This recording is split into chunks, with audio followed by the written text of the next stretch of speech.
Welcome to the third video in which we take a look at Graham Hancock's claims regarding the Piri Reis map to see if they hold any water. If you haven't seen the first two videos, this map here is called the Piri Reis map. It was drawn by a man named Piri Reis from the Ottoman Empire back in 1513, and Graham Hancock has claimed that this map shows evidence of the existence of an ancient global seafaring civilization back during the last ice age that had advanced technology roughly equivalent to what we have today. Maybe a little bit less and maybe a little bit more in some ways.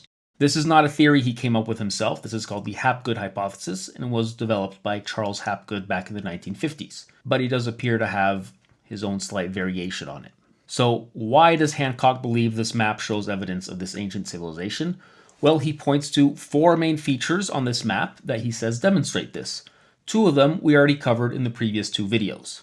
The first one has to do with how the map was made, or the provenance or the origin of the map, specifically the source maps used by Piri Reis when making this map. We can see in the margins of this map there's a lot of text here, and Hancock has claimed that in that text, Piri Reis tells us he used some very ancient source maps, which Hancock interprets as him telling us somewhat cryptically that he used maps containing information dating back to the last ice age. If you'd like to see how well those claims stood up to scrutiny, you can watch the first video of this series. I'll just tell you here that there's really no other way to put it. Graham Hancock lied. All I did in that video was compare what Hancock says is written on the map with what's actually written on the map. So if you'd like to see the nature of those lies, or if you don't believe me and you'd like to check for yourself, you can check that video out. The second feature he points to is the accuracy of the map, which he claims is too accurate for the technology available in the 1500s, particularly the longitudinal accuracy. If you'd like to see if that claim was supported by the evidence, well, you can check out this second video in the series. But again, I'll just let you know that he made some pretty egregious lies. In this case, he either lied or he didn't do any research whatsoever on the Piri Reis map and what it is, how it was made, or what its purpose was, which would in turn mean that he lied about having done the research necessary to analyze this map. The third claim he points to is what we're going to be investigating today, and it's that this southern portion of the Piri Reis map, this southern landmass here, is Antarctica, but Antarctica as it was during the last ice age. The final feature he points to is this large island up here, which he claims is the Grand Bahama Banks. Today the Bahamas are a bunch of islands, but back during the last ice age, because sea level was lower, they were all part of one large island, and that's what he says this island is representing. And he says so because he believes this feature running along the island is what's called the Bimini Road, which is an underwater rock structure in the Bahamas today, which Hancock believes was a road made by this Ice Age civilization. So in the next video, we'll take a look at that claim. Before we get into this claim regarding Antarctica, let me just preface that I'm not a historian or an archaeologist or a cartographer, so if I say anything that's historically inaccurate, please let me know in the comments. All I'm really going to do in this video is compare what's on the map with what Piri Reis claims is on the map. And if I need any information regarding the map that's not immediately available on the map, I'm going to be taking that from this book by Gregory McIntosh called The Piri Reis Map of 1513. This book covers in great detail every single corner of this map and goes over every single theory that's been put forth about the map, including the Hapgood hypothesis, which he has an entire chapter on. So let's get into this claim regarding Antarctica being on the map. Now, as we move forward in this video, you're going to see that what Hancock is actually claiming is not very clear. So I'm not going to try to represent Hancock's claims because I'm not totally sure what they are. Instead, we're going to watch a clip and let him explain it for himself. And then you can make of his explanation what you will. Now, I should say that some of the clips we're going to watch come from his recent Netflix special, Ancient Apocalypse, so I can't actually show them. So I'll just show some still photographs of what's going on in the video and have the narration go over it, and hopefully that's not going to cause any problems. So without further ado, let's see what Hancock is claiming. In 1513, when Piri Reis drew the map, Antarctica had not been discovered. In fact, it wasn't discovered until 1818 by our civilization. This is why historians refuse to acknowledge the possibility that it might appear on a map drawn in 1513. Let me just pause here because this claim is already misleading.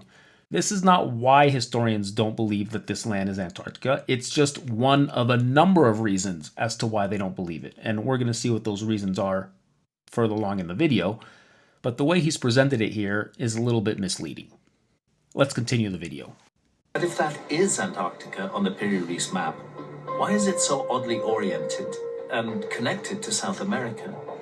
It's been studied by US Air Force cartographers, and their view is that what we're actually seeing there is the subglacial topography of Antarctica, Antarctica as it looks underneath the ice that now covers it. And this raises the question, how long has Antarctica been covered with the 2-mile thick ice cap that we now presently see on it? Okay, so we can see that the claim here is that this continent down here, or this southern landmass, is Antarctica as it is beneath the ice. So it's the actual land of Antarctica, the subglacial continent of Antarctica. And he says that his evidence for this is that some military cartographers have looked at the map and concluded that this is what they were looking at. I believe he's referring to two individuals, one named Arlington Mallory and one named Lorenzo Burrows. Arlington Mallory is the first person to make this claim, and according to Charles Hapgood, who came up with this Hapgood hypothesis, Lorenzo Burrows was in contact with him and he used his information when he put his book together, Maps of Ancient Sea Kings. But we're going to see there are some problems with these claims. The first problem is Lorenzo Burrows claims that this map matches this projection. We actually looked at this in the previous video. This is an azimuthal equidistant projection centered on Egypt, and he's claiming that the Piri Reis map used the same projection. That's what Hancock claimed in the previous video we watched, and he's just taking that information from this Lorenzo Burrows guy. And we saw in the last video that this is actually completely mathematically impossible, because even though we don't know what projection scheme Piri Reis used in making his map, we do know that it's a Portolan-style map, meaning it has straight rhumb lines, straight lines of constant bearing. That's what these black and red straight lines all over the place emanating from these compass roses are. They're lines of constant bearing. They tell sailors which way they have to sail relative to north to go from one place to another. And what's important on this map is that they are straight lines. But on this projection scheme, this azimuthal equidistant projection, rhumb lines do not appear as straight lines. So it's just mathematically impossible that this projection scheme or a similar one was used by Piri Reis. It's actually quite surprising that a supposed cartographer would make such an elementary error. But this Burrows guy was not the first person to make the claim. The first person was Arlington Mallory, and he claimed that the Piri Reis map matches this part of Antarctica. You can see the inset right here. This is called Maud Land. And actually, he claims that it matches Maud Land plus this peninsula here, this Antarctic peninsula. I think it's called the Palmer Peninsula. So that would correspond, if we take a look at the Piri Reis map, this part here we're going to see is Maud Land, and then I guess that this part that curls around is the Palmer Peninsula. Why it connects straight to Brazil, I'm not sure. I mean, this right here, this bay is Rio de Janeiro. So he's got Antarctica connecting basically straight to Rio de Janeiro. So if we take a look at a map of South America, Rio de Janeiro is right here. So the entire bottom half or southern half of South America would be missing because he's connecting this peninsula all the way up here. Well, in and of itself, this may not be a problem. You can easily argue that Piri Reis had two maps, one containing Brazil and one containing Antarctica, and he didn't have a map containing the southern half of South America, so when he tried to put it together, he just connected them. So this doesn't disprove anything yet, but it doesn't look good, especially considering Hancock has claimed, and we saw in the previous video, that the map is highly accurate. Well, missing the entire southern half of South America does not sound like highly accurate to me. Nevertheless, let's take a look at why Mallory claims that the Piri Reis map matches Maud Land. This would be a good time to like and subscribe if you haven't done so already. So what Mallory did is he took a map of Maud Land. He actually took this map right here. Unfortunately, I couldn't get a bigger version of it, and he overlaid the Piri Reis map on top of it. Now, thankfully, in the Macintosh book, he actually reproduces this map overlay, but he's got here the coastline of Maudland. Remember, it's not Maudland like this. This is Maudland with ice on it. It's the subglacial topography of Maudland. So that's what this is right here. This is just actually the continental shelf of Antarctica. And then he overlaid the Piri Reis map right here. And he claims that this was an astonishingly good fit. That's actually the word he used, astonishingly good. I mean, just looking at it, does this look like a really good fit? This peninsula right here kind of matches, and then maybe this part sort of matches, but what's going on here? And by the way, if we take a look at this, you probably notice that the Piri Reis map has been highly distorted. This down here is the actual contour of the Piri Reis map, and you can see he's severely distorted the coastline of the Piri Reis map. He says he did this to make the projections match. And he says that he used a Portolano-style projection, but he doesn't tell us what that is. I mean, at least whatever projection scheme he used, he recognized that it's got to match a Portland map, but he doesn't tell us what that is, and we don't know what projection Piri Reis used. So how can you really match them? You could maybe approximately match them by making an educated guess on the type of projection he would have used, given the fact that the Piri Reis map has straight lines, but given that he doesn't tell us what projection he used, nobody can actually check his work. We just have to take his word for it. Not a good sign. But there's another problem here, and I think I covered this in the last video. The Piri Reis map, not only do we not know the projection scheme Piri Reis used, but we know there's mathematical errors in it.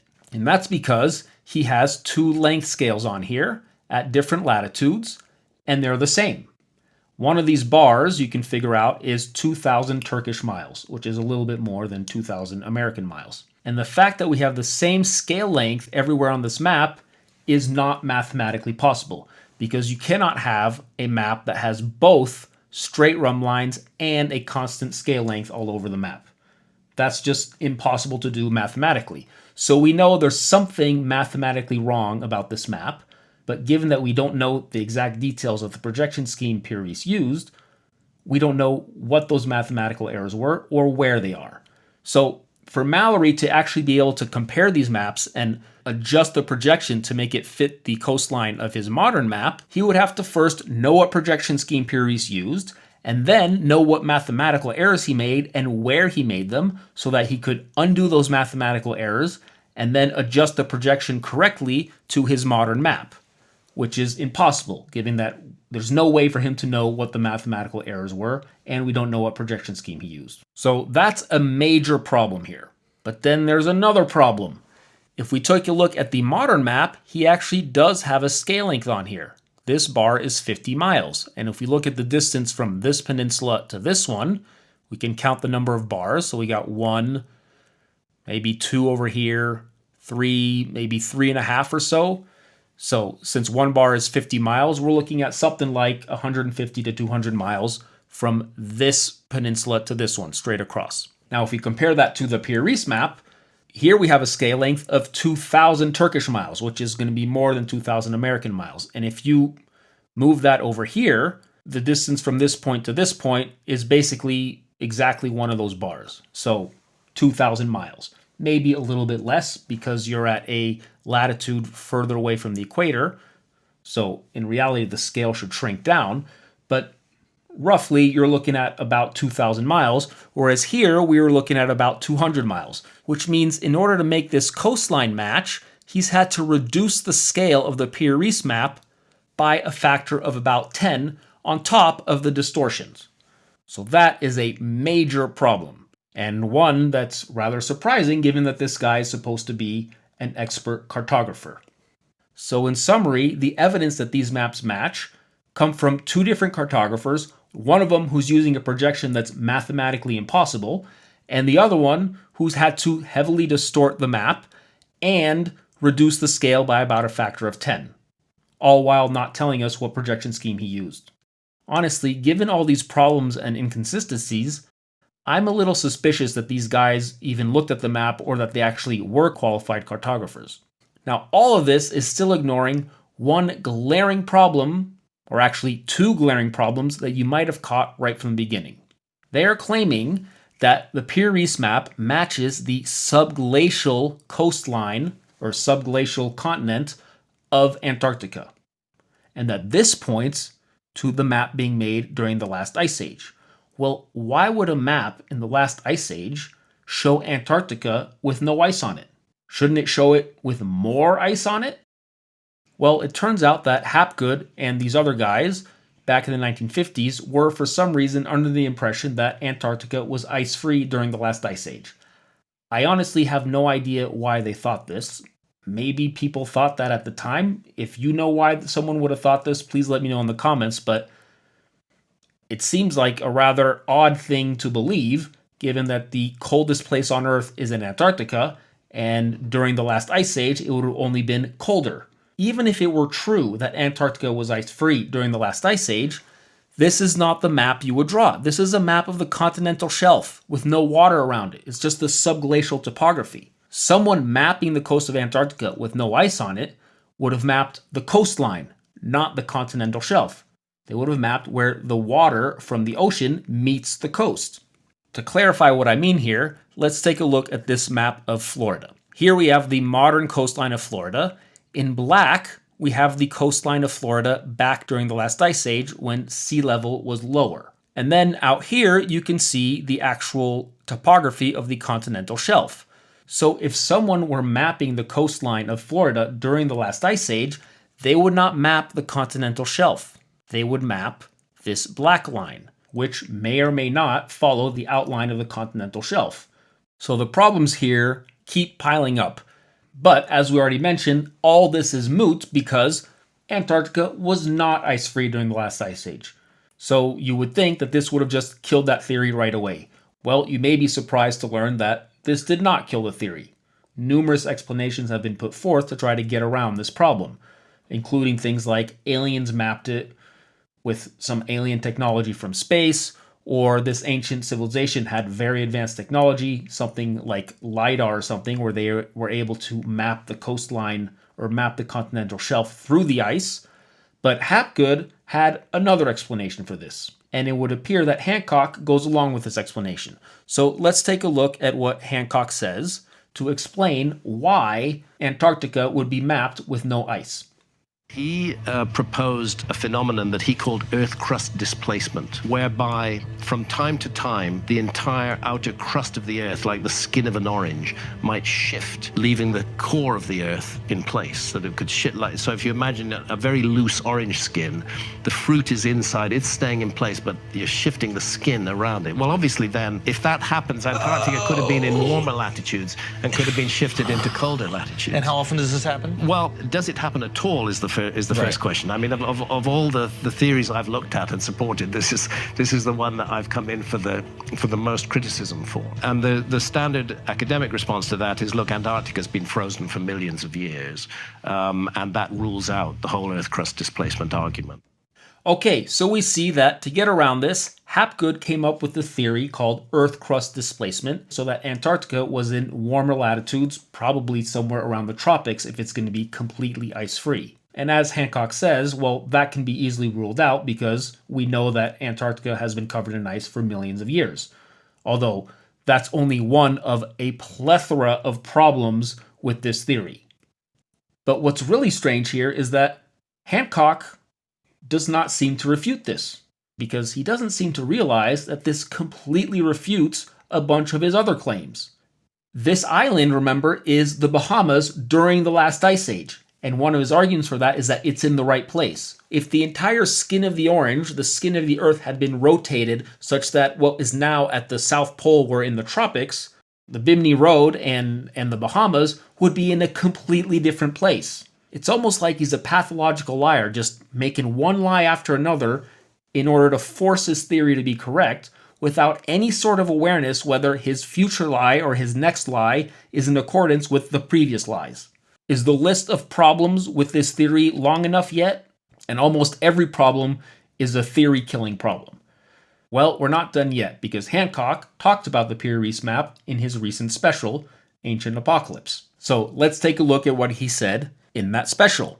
And to remind you again, I can't actually show the clip, which is really unfortunate. You're going to see why. So what I've done is I'm just taken still shots of various points in the episode and played the narration over it, and hopefully you'll get an idea of what was actually going on the screen, because it's actually important.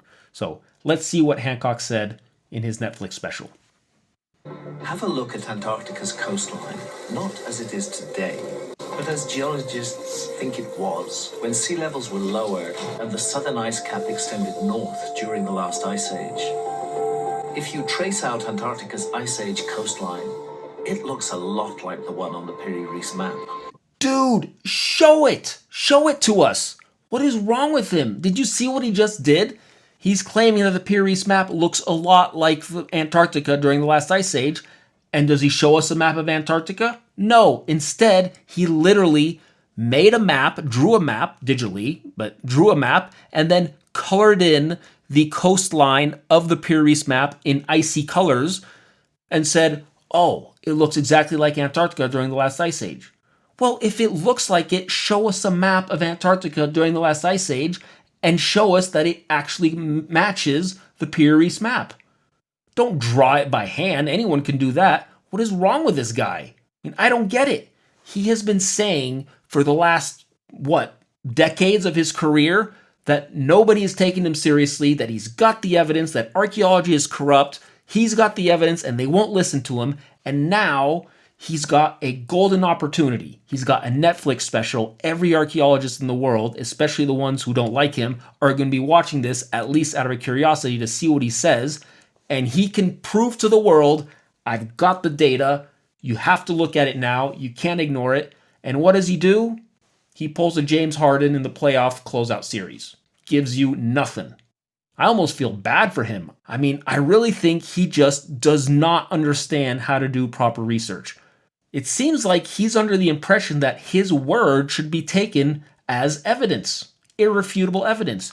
I'm telling you it looks like Antarctica during the last ice age. That's my evidence. Show it to us if you got the evidence. Get a map out. Compare them. What's wrong with you, man? And by the way, did you notice what just happened here? He completely moved the goalposts. The entire first part of this video, he's been saying that the Piri Reis map maps the subglacial topography of Antarctica. And now it appears to map the extended ice caps. Well, which one is it? Does it match the extended ice caps during the last ice age, or does it map the continental shelf below the ice? It can't be both. He's completely shifted the argument in order to force the data to fit his theory, data which, by the way, he doesn't even show. I'm at a loss for words with this guy. But it keeps going. In the special, he continues on to say that this is not the only map from the 1500s that has Antarctica on it. Now, he's talked about this numerous times, so instead of showing what he says in the special, I can show you a clip from what he said on the Joe Rogan podcast. So let's hear what he has to say about these other maps. One of the things I find most striking is the presence of Antarctica on ancient maps, because we didn't discover it until 1820, and yet it's on maps drawn in the 1500s with great detail. The Orontius Phineas map. That map shows Antarctica exactly where it should be. And it's larger than it is today, but it was larger than it is today during the Ice Age. Okay, I'm not going to go into every single map from the 1500s that appears to show Antarctica. Here I'm just going to focus on the Piri Reis map. Maybe I'll do a video on those in the future, but I do have to address this in one way or another, because if it's there on other maps, you have to explain why. Now, here we have the Orontius Phineas map, and you can't actually tell here, but the Tropic of Capricorn is right here. You can see it's written right there. So what is supposedly Antarctica extends almost to the tropics. It's enormous. Now, Hancock has justified this by saying, yeah, it's bigger than it was, or it's bigger than it is today, but it was bigger during the last ice age. Yeah, was it that much bigger? Did it go all the way to the tropics? Which would basically mean it goes all the way to Brazil. Well, here I found a map of the world as it was during the last ice age. This is from the University of Köln in Sweden. I don't know how accurate it is, but it's the best map I could find. And in white, we have present day map. In gray, we have dry land from the last ice age, that is today underwater. And then this sort of bluish gray, we have the ice caps during the last ice age. So yeah, you can see Antarctica is bigger, Is it that much bigger? Does it extend all the way to here's the Tropic of Capricorn. Does it extend all the way up here? Not even close. There's no way, no matter how much you lower sea level and extend the ice caps, you're not getting anywhere near the Tropic of Capricorn. Now, the Orontius Phineas map is not the only one that shows this southern land that appears to be Antarctica. Actually, Piri Reis has another map of his own drawn some 10 years later, and it does appear to have this large southern continent, which also is way too big. This one's, here's the Tropic of Capricorn. It's also extending into the tropics. It's enormous. But there actually is a good explanation for why these maps appear to have Antarctica on them. In fact, they're all called Terra Australis. And Terra Australis, you can see this map here, also has this large, extremely large southern continent. And Terra Australis is a name given to a southern land by the Greeks or by Ptolemy.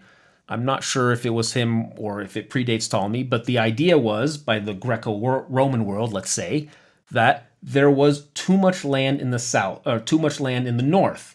And in order for the earth to be balanced, you needed to have a bunch of land in the south. So they imagined that there must be a southern land down in the southern hemisphere. So here we have a recreation of a map by Ptolemy, and he's got this southern land down here. He's got it connected to Africa because he doesn't know you can sail around Africa.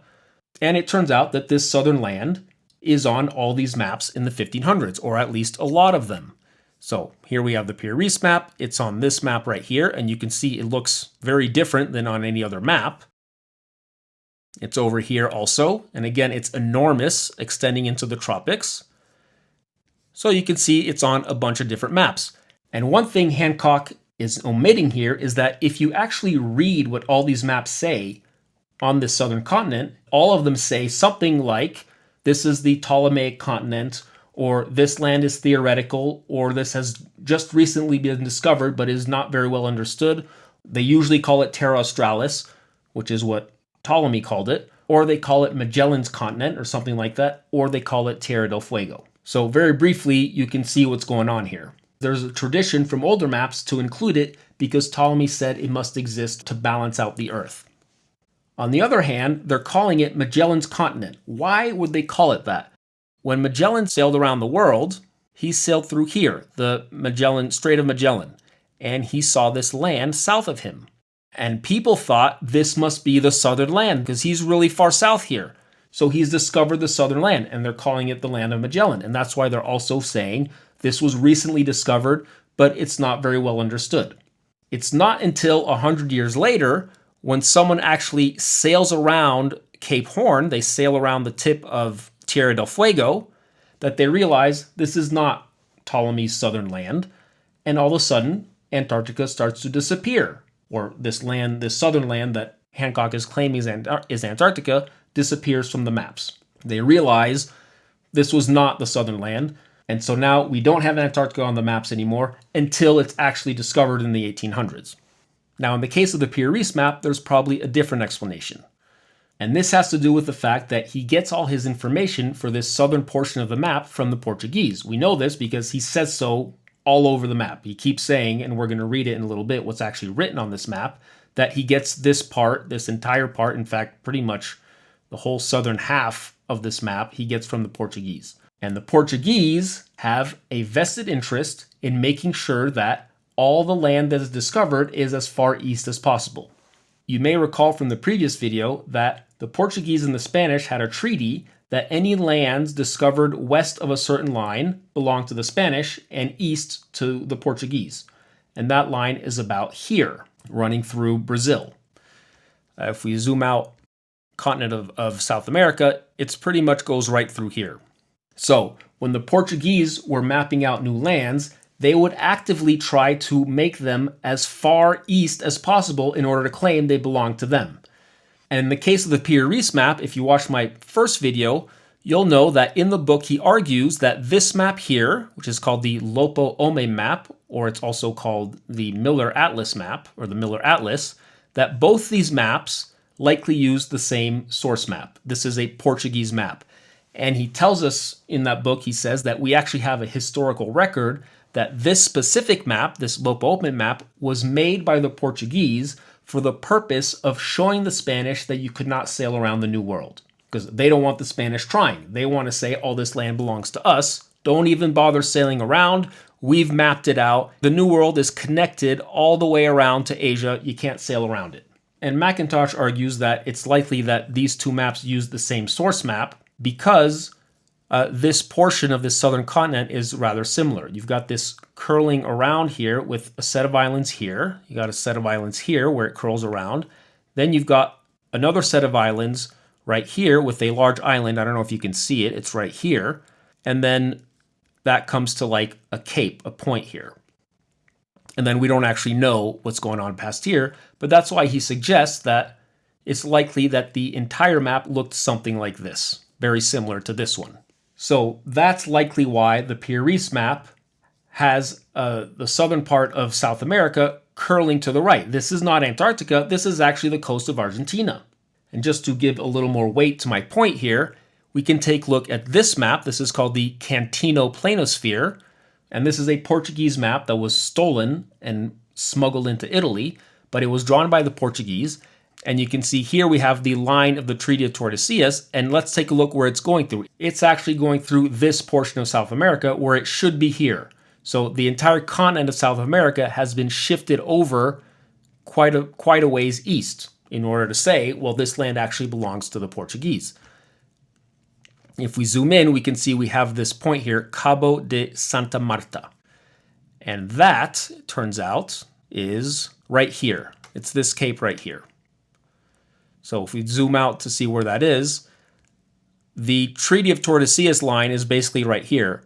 And that pretty much goes right through the Cape of Santa Marta. So going back to this planosphere, this map here, this line should actually be going through right here. So the whole continent has been shifted to the east, and you can see it's being curled around because they don't want to say that the coast of Argentina belongs to the Spanish. They're saying, no, this is east of the line. It belongs to us. It belongs to Portugal. So that's likely what's going on here. So now we have a new argument. This is not Antarctica. It's the coast of Argentina. And that's what this guy argues. He's saying, yeah, this is the coast of Argentina. It's just been shifted over to the right like this. Now, another argument you might hear, which I don't think is a very good one, is that the reason the coast of Argentina has been shifted over like this is because he ran out of space on the map, which might be true. But given all the other political reasons by Portugal, that seems a little more reasonable. So this guy, if you want to check out his website, his name is Diego Quogui. I think he's a historian. I think he's an art historian. And the reason he's arguing this, right, you see he says that this is actually the coast of Argentina turned sideways, and he's claiming that this point here is the tip of Tierra del Fuego, and that this might be the Falkland Islands. Falkland Islands are right here. The problem is, officially, they hadn't been discovered yet when the map was made. But he says, well, we've got another map that appears to have them as well that predates the supposed discovery of the Falkland Islands as well. But maybe they're not the Falkland Islands. Who knows? They do appear to be in the right place. Another thing he points to is he says that the southern tip of the land seems to match well the coast of Tierra del Fuego and the Strait of Magellan. Here in the strait, we've got like two little bays separated by a short strait, and that appears to be what we have here. And then here's the bay that's here, and he says they're pretty similar. Yeah, that's true. That might be a good argument. I wouldn't say it's conclusive. The main problem here is that when the Piri Reis map was made, the Strait of Magellan hadn't been discovered yet, or Magellan had not sailed around the world yet. So this Piri Reis should not have known about this. So we've got all these different theories, but we still haven't done the most obvious thing, which is to just read what Piri Reis wrote on the map about the southern portion of his map. You can see he's got a bunch of text here, so let's read what it says. And this is written in Turkish using an Arabic alphabet, and I don't speak Turkish, nor can I read Arabic, so we're going to have to use a translation, which is on Wikipedia. The translation, by the way, was not made by Wikipedia or someone on Wikipedia. The translation comes from this guy, Aksura, in 1935. Now, here's all the text we're going to read. This large text does refer to the Portuguese, but it's actually referring to the discovery of Brazil up here. He just doesn't have the room to write it, and he says I wrote it over here in the margin. So we're not going to read this piece. I already read it actually in the first video. So let's start with this portion here. This is actually probably the most interesting text here. It reads, "It is related by the Portuguese infidel that on this spot night and day are at their shortest period of 2-hour duration and at their longest phase of 22 hours. But the day is very warm and in the night there is much dew." This description of the shortest day and the longest day will give us a specific latitude. If you actually look at what latitude that is, it's in Antarctica. It's actually on this peninsula somewhere around here. So that's very interesting. We actually do have writing on this map that suggests, well, it suggests the Portuguese were in Antarctica. You can't really argue that the Portuguese had a map from this ancient civilization giving them this information, because how would they read it? They could read the coastline of the map, but there's no way they can actually read what's written on the map. If this information were on a map from this Ice Age civilization, you would have to speak the language of this ancient Ice Age civilization, and you'd have to be able to read their alphabet.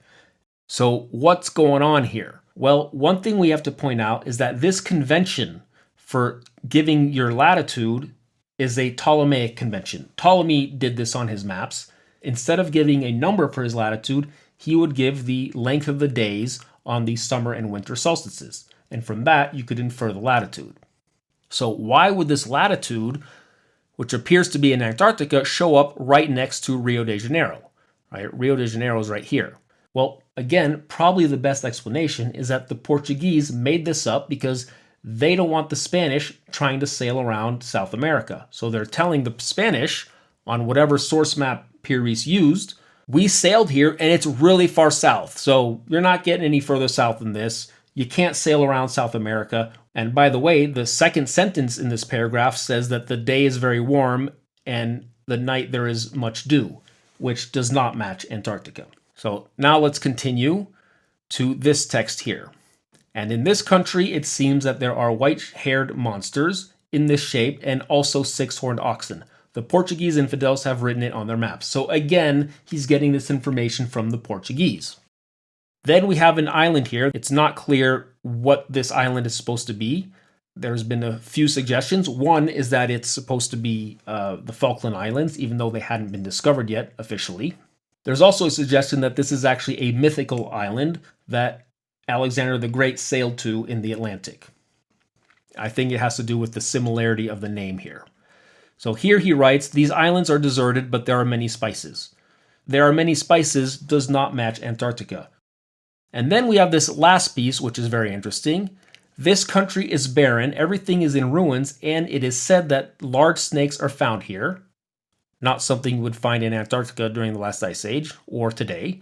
"For this reason, the Portuguese infidels," again it's the Portuguese who went there, "did not land on these shores, and these are also said to be very hot." Does not match Antarctica. Antarctica is not very hot. So what are we to make of this? Clearly this cannot be Antarctica.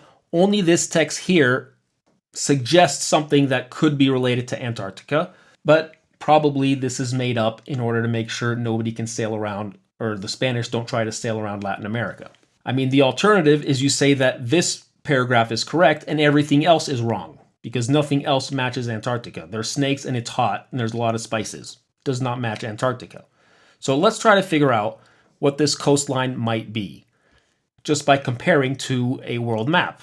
So first thing I'm going to do is I'm going to try to turn this map sideways so that we can match the coast of Argentina to the Piri Reis map. Okay, so the first suggestion was that this horn right here, this cape here at the very end, is the tip of Tierra del Fuego. And the reason we saw this Quogi guy argues is that the coastline kind of matches pretty well the Strait of Magellan and Tierra del Fuego. And that would make this island probably the Falkland Islands, which are right here. So that actually seems to match pretty well. The argument then is that, or some have suggested that this feature right here, maybe I should zoom in, this feature right here is actually here, this bay here. And so then that would make, I guess, this piece would be this cape right here. And probably then this peninsula sticking out would be this feature right here. But then all of northern Argentina and Uruguay are missing. And in particular, this bay here where Buenos Aires is not on the Piri Reis map. No matter how you look at it, it's not there. So for whatever reason, this must not have been on whatever Portuguese source map he used. That's a possibility. I think probably a better one is that actually maybe what happened here is that the reason Tierra del Fuego shows up is that Piri Reis draws his map. A few years later, Magellan sails around the world. He gets further information about the southern tip of South America, and he adds it in the map. That might be the explanation. He ran out of room. Originally, he didn't have it. Then he gets the information about Magellan's trip, and he tries to fit this into the map. There's another possibility, which is that this is not the tip of Tierra del Fuego right here, but that it's this cape right here. And actually, I know you're not supposed to say it looks like it, therefore it is, but it really does look like it here. It's got pretty much the exact same shape. And then we've got a big bay here, but what's going on with these islands? Well, if we zoom in, there's a bunch of islands right here. So maybe that's what these islands are. And if that's the case, then probably this peninsula here is this large peninsula right here. I mean, that's a pretty prominent feature. So if anyone sailed there and was mapping the coastline, it's quite likely that would show up on their map. But then again, what's going on over here? We're still missing northern Argentina and Uruguay. There's no way around that one. That's just not on the map. So in summary, the evidence that this is actually the coast of Antarctica is riddled with problems. So many problems. From every single person who has made the claim, they're adding new problems. And then Hancock, we don't know what to make of what he's claiming. Is he claiming that it's a map of the subglacial topography of Antarctica? Is he claiming that Antarctica was ice-free during the last ice age because of this crust displacement theory where the skin of the orange has been rotated? Or is he claiming that the map matches the extended ice caps of Antarctica? He seems to be claiming all three simultaneously, but one thing I think seems pretty obvious is that he's clutching at straws trying to force the evidence to show that this map has Antarctica as it was during the last ice age, when a much more reasonable reading of this map, particularly based on what's actually written on the map by Piri Reis, is that this is the coast of Argentina. So we'll stop here. I hope you found this video interesting. Be sure to like and subscribe if you did. And in the next video, we're going to check out the claims that this is in fact the Bimini Road and the Grand Bahama Banks as it was during the last ice age. Make sure to hit the bell to be notified for the release of that video and further videos in general. Thanks for watching. Hopefully we'll see you in the next one.